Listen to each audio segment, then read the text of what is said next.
The last piece of analyzing our keyword competition has to do with backlinks. Now, backlinks are the number of links from other websites that point back to the web page we want to rank. This is so important to look at because backlinks are one of Google's top criteria for deciding which web pages to rank. Google has to figure out which websites provide good, useful information for visitors.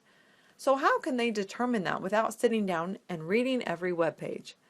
Sites link to other sites or pages because they feel they can offer something of value to their readers. So in essence, the more links, the better.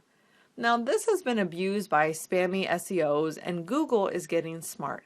They know that a website with a handful of really good quality links is better than a website that gets links from a bunch of spammy, low quality sites.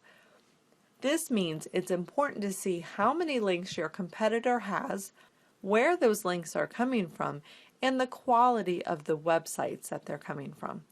If something looks suspicious, you can probably outrank it with good quality backlinks, but you're going to want to use your best judgment here.